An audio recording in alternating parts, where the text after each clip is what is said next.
सिलक्यारा सुरंग में आखिर ऐसा क्या हुआ? एक सप्ताह से भी ज्यादा समय तक फंसे हुए कारीगरों की क्या स्थिति है? हिमालयी इलाके की जटिलताओं को देखते हुए क्या बचाव कार्रवाई योजना सफल हो पाएगी? बचाव कार्रवाई में कौन कौन सी रणनीतियां अपनाई जा रही हैं? नमस्कार, आप देख रहे हैं TFI, भारतीय सोशल मीडिया का OG। रविवार 12 नवंबर को प्रातःकाल के समय में उत्तरी उत्तराखंड में एक निर्माण दुर्घटना का दृश्य सामने आया, जब एक निर्माणाधीन सुरंग गिर गई, जिससे 41 कारीगरों के लिए एक बहुत कठिन स्थिति उत्पन्न हुई। इस घटना के बाद मलबे में फंसे लोगों को निकालने के लिए तत्काल और जटिल बचाव अभियान शुरू किया गया। बिहार, झारखंड, उत्तर प्रदेश, पश्चिम बंगाल, उड़ीसा, उत्तराखंड और हिमाचल प्रदेश जैसे विभिन्न क्षेत्रों से आने वाले श्रमिकों ने खुद को उत्तरकाशी यमुनोत्री मार्ग पर स्थित ध्वस्त सिलक्यारा सुरंग की उथल पुथल में फंसा हुआ पाया। स्थिति की गंभीरता के बीच सिलक्यारा नियंत्रण कक्ष ने सोमवार 13 नवंबर को बताया कि फंसे हुए व्यक्तियों के साथ वॉकी टॉकी के माध्यम से संचार स्थापित किया गया था। खुश होने की बात यह थी कि सभी 41 श्रमिकों को कोई नुकसान नहीं हुआ।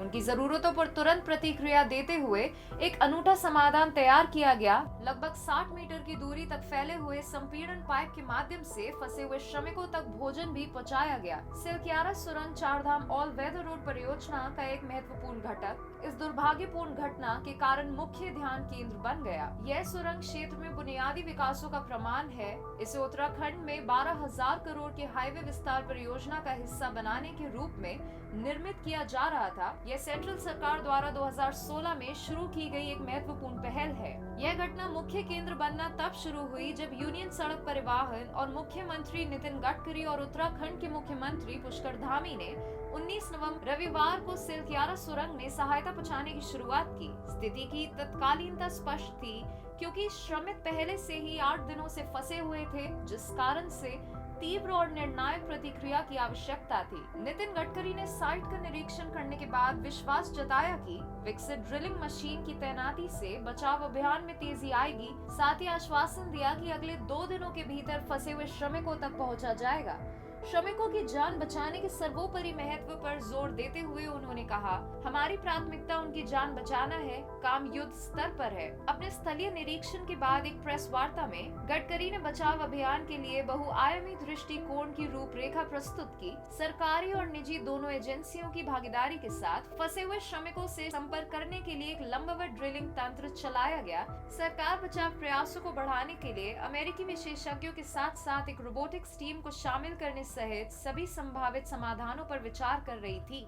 श्रमिकों की भलाई के बारे में चिंताओं को संबोधित करते हुए गडकरी ने जोर देकर कहा कि अधिकारी पूरी तरह से उनकी सुरक्षा पर ध्यान केंद्रित कर रहे हैं। फंसे हुए श्रमिकों तक भोजन, दवा, पानी और ऑक्सीजन सहित आवश्यक आपूर्ति पहुंचाने की सुविधा के लिए 6 इंच का पाइप लगाया गया है। गडकरी ने पाइप के माध्यम से काजू, पिस्ता और मेवे के प्रारंभिक प्रावधान भेजे और साथ ही साथ उन्होंने आश्वासन दिया कि रोटी, सब्जी जैसी अधिक महत्वपूर्ण वस्तुएं भी जल्द ही पहुंचाई जाएंगी। गडकरी ने यह भी खुलासा किया कि घटना के मूल कारण की जांच के लिए उत्तराखंड सरकार द्वारा एक समिति का गठन किया गया है। गडकरी ने बताया कि विशेष घटना की कठोरता से जांच कर रहे हैं। भारतीय भूवैज्ञानिक सर्वेक्षण सहित विभिन्न एजेंसियों की भागीदारी ने विशेषज्ञता और समाधानों के लाभ उठाने की व्यापक प्रयास का प्रदर्शन किया। उन्होंने प्रधानमंत्री नरेंद्र मोदी की चिंताओं को व्यक्त करते हुए सामूहिक प्रयासों पर विश्वास जताते हुए कहा, हम सफल होंगे। गडकरी ने श्रमिकों की सुरक्षा के प्रति अटूट प्रतिबद्धता पर जोर देते हुए उत्तराखंड सरकार और भारत सरकार के सहयोगात्मक प्रयासों पर भी प्रकाश डाला। संबंधित अधिकारियों के साथ 2 घंटे तक चली बैठक में बहुआयामी बचाव रणनीति की नींव रखी। उन्होंने आश्वासन दिया कि प्रधानमंत्री कार्यालय, सुरंग विशेषज्ञों और सीमा सड़क संगठन के अधिकारियों सहित विभिन्न सरकारी एजेंसियों की विशेषज्ञता पर आधारित 6 वैकल्पिक विकल्पों पर विचार किया जा रहा है। गडकरी ने दोहराया, हमें किसी बात की चिंता नहीं है, लेकिन एकमात्र प्राथमिकता श्रमिकों की सुरक्षा है। विस्तृत बचाव योजनाओं के बारे में बताते हुए गडकरी ने फंसे हुए श्रमिकों की सुरक्षित निकासी सुनिश्चित करने के उद्देश्य से 6 मोर्चे की रणनीति की रूपरेखा के बारे में भी बताया। जैसे ही उत्तरी उत्तराखंड की निर्माणाधीन सुरंग में फंसे 41 मजदूरों के लिए बचाव अभियान अपने दूसरे सप्ताह में प्रवेश कर रहा है, प्रयासों की एक विस्तृत श्रृंखला सामने आ रही है, जिसमें नवीनीकरण, सामंजस्य और हिमालयी इलाके में निहित चुनौतियों का मिश्रण है। प्रारंभिक चरणों में माइक्रो ड्रोन कैमरे ने एक महत्वपूर्ण भूमिका निभाई। खुली जगहों के लिए ढही हुई सुरंग की सावधानी पूर्वक स्कैनिंग की।